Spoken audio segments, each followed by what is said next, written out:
Okay, so today what I want to talk about is one reason why we don't improve. Now, heads up, for some reason, I want to experiment. I'm releasing two videos on the same day under different names, but it's the same video.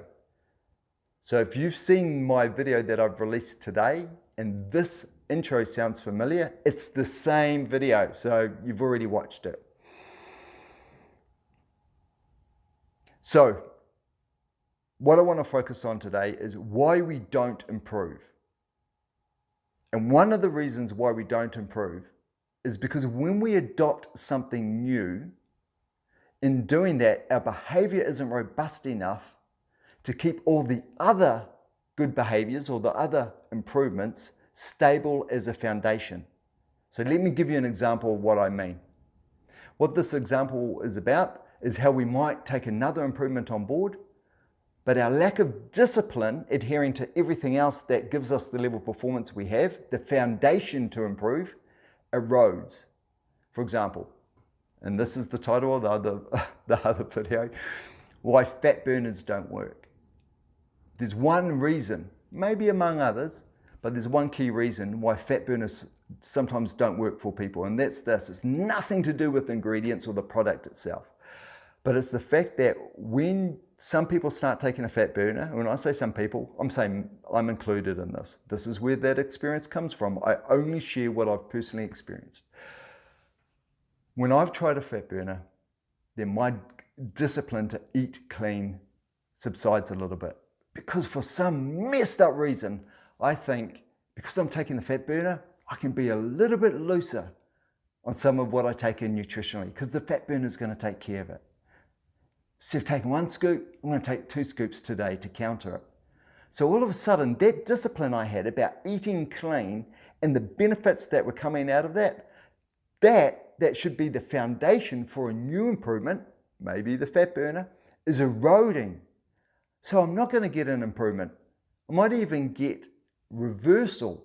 I might go backwards because of that improvement I've taken. So it's vitally important that any improvement that you get, any new thing, whether it's using a fat burner, which I don't recommend, they just don't do anything for me, might not do anything for you.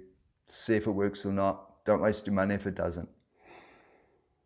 But if it's a new pair of running shoes or a new training program or a new piece of technology, don't let what you had as a foundation subside as you put that new element onto it, because then your level of performance will not change, or it will change by less than it should, or even worse, it will reduce.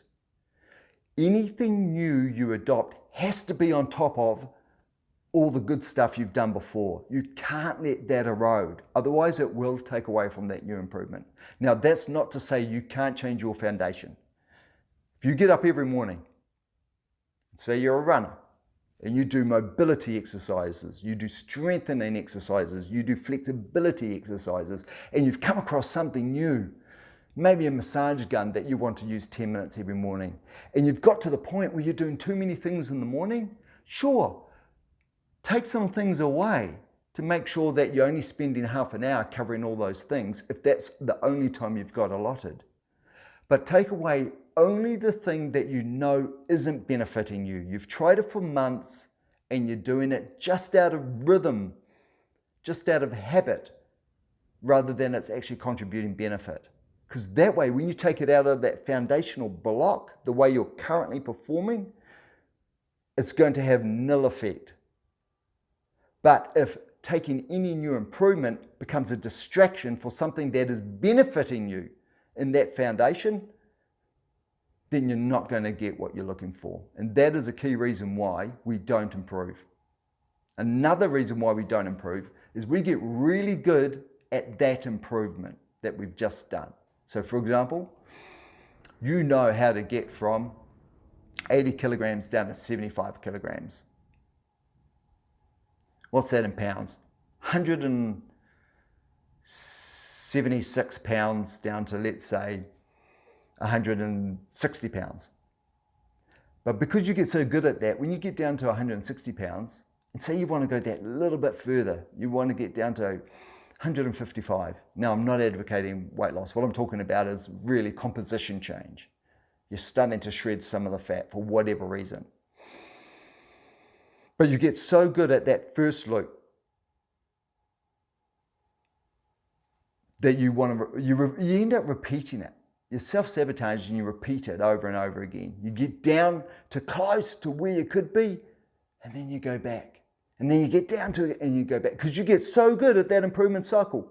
You don't know how to get to that next level. And that's another thing that can really stop your improvement. So what you need is you need two plans. Not just the plan to get down to where you were before, but the plan to stop you going back and going further. And that's a different plan. That won't be the same plan, because the same plan doesn't work. Plan A that gets you from, say, 80 kilograms to 75 kilograms, plan A only gets you to 75. Plan A won't get you past 75 down to 73, that last couple of kilos, or that last bit of body fat down to a decent level, which might be 10% or something like that. Let's not go crazy here. That's plan A.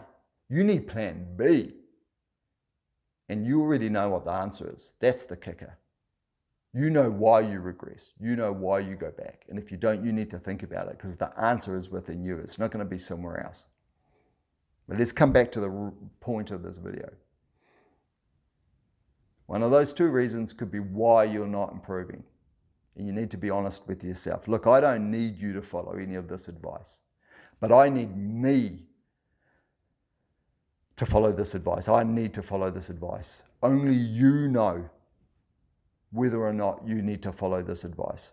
And you have to be honest with yourself with that. That's it. Think about that now. All right, let's roll. Catch you in the next one.